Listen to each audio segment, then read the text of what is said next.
আসসালামু আলাইকুম everyone, welcome back to my channel. আশা করি সবাই অনেক ভালো আছেন। আজকে আমি আপনাদের সাথে শেয়ার করব পাউন্ড কেক রেসিপি।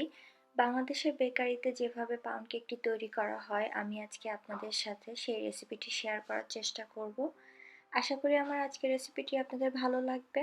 তবে চলুন দেখে নেওয়া যাক পাউন্ড কেক তৈরি করার জন্য আমাদের কি কি উপকরণ লাগবে। পাউন্ড কেক তৈরি করার জন্য এখানে আমি রুম টেম্পারেচারে থাকা বাটার নিয়েছি 100 গ্রাম, ময়দা লাগবে 1 কাপের 3 ভাগের 2 ভাগ, চিনি লাগবে আধা কাপ, গুঁড়ো দুধ লাগবে 1 টেবিল স্পুন, কর্নফ্লাওয়ার নিয়েছি 1 টিস্পুন, বেকিং পাউডার লাগবে হাফ টিস্পুন, লবণ নিয়েছি 1/4 টিস্পুন, ভ্যানিলা এসেন্স 1 টিস্পুন, আর লাগবে রুম টেম্পারেচারে থাকা 2টি ডিম। কেক তৈরি করার জন্য বাটারটি অবশ্যই রুম টেম্পারেচারে হতে হবে। আপনারা দেখে বুঝতে পারছেন বাটারটা কতটুকু সফট হবে। এখন আমি একটি ইলেকট্রিক বিটারের সাহায্যে বাটারটিকে একটু বিট করে নিব। আপনারা চাইলে হ্যান্ড বিটারের সাহায্যেও কাজটি করতে পারেন, এতে একটু সময় বেশি লাগতে পারে। আমি বাটারটি সাদা হয়ে যাওয়া পর্যন্ত বিট করে নিব। আপনারা কেকটি তৈরি করার আধা ঘন্টা আগে বাটারটিকে ফ্রিজ থেকে বের করে রাখবেন, এতে করে বাটারটি এরকম সফট হয়ে যাবে।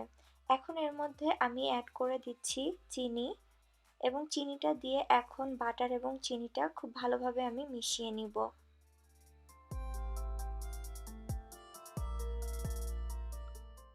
আমি এখানে রেগুলার চিনিটা ব্যবহার করছি, কিন্তু আপনারা চাইলে এখানে পাউডার সুগারও ব্যবহার করতে পারেন।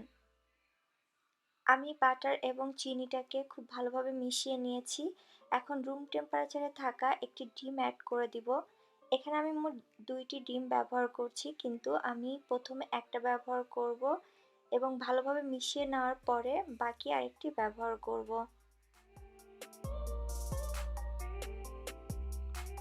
একটু মিশিয়ে নেওয়ার পর এই পর্যায়ে আমি আরেকটি ডিম অ্যাড করে দিচ্ছি এবং খুব ভালোভাবে এখন বিট করে নিব যতক্ষণ পর্যন্ত চিনিটা ভালোভাবে গলে না যায়।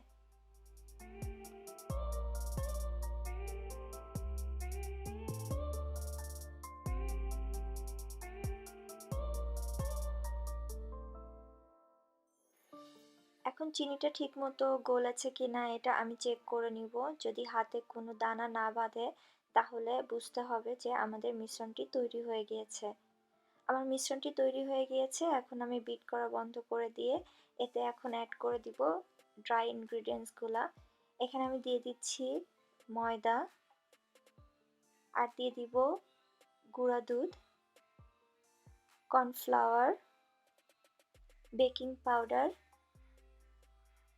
একটু লবণ। এখন সব কিছুকে আমি একটু ছেঁকে ব্যবহার করব। এখানে আমি একবারে ব্যবহার না করে অল্প অল্প করে 2-3 বারে ব্যবহার করছি। এখন সব উপকরণগুলোকে আমি ভালোভাবে মিশিয়ে নিচ্ছি। এভাবে আমি বাকি ড্রাই ইনগ্রিডিয়েন্টসগুলোও অ্যাড করে দিব। এই পর্যায়ে আমি 1 টিস্পুন ভ্যানিলা এসেন্স এখানে অ্যাড করে দিচ্ছি। এখন সব কিছুকে খুব ভালোভাবে মিশিয়ে নিতে হবে।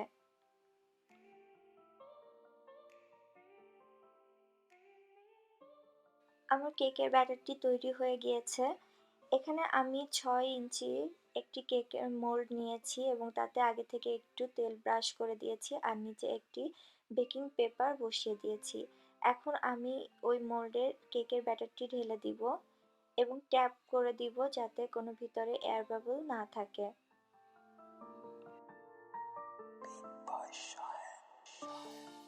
কেকটিকে এখন আমি প্রিহিটেড ওভেনে 180 ডিগ্রি সেলসিয়াসে বেক করে নিব 35 থেকে 40 মিনিটের জন্য। আমি প্রায় 35 মিনিটের মতো কেকটিকে বেক করেছি। এখন একটি টুথপিকের সাহায্যে চেক করে নিচ্ছি কেকটি হয়েছে কিনা। টুথপিকটি যদি ক্লিন বের হয় তাহলে বুঝতে হবে কেকটি হয়ে গিয়েছে। এখন আমি কেকটিকে কিছুক্ষণের জন্য রেখে ঠান্ডা করে নিয়েছিলাম। এখন আমি কেকটিকে ডিমোল্ড করে নিব।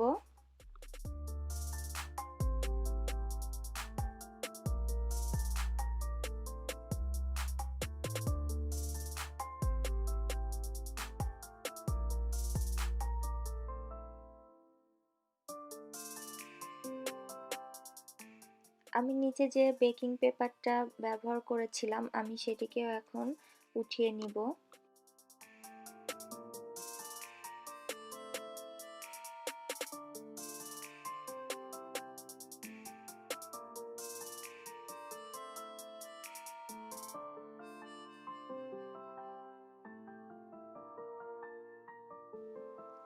আমি এখন দেখিয়ে দিচ্ছি কেকটা কতটা সফট হয়েছে। আপনি যদি এই রেসিপি ফলো করে কেকটি তৈরি করেন অবশ্যই কেকটি খেতে অনেক মজার হবে। আশা করি আমার আজকের রেসিপিটি আপনাদের সবার ভালো লেগেছে। রেসিপিটি ভালো লাগলে আমার চ্যানেলটিকে অবশ্যই সাবস্ক্রাইব করবেন। সবাই ভালো থাকবেন। আল্লাহ হাফেজ।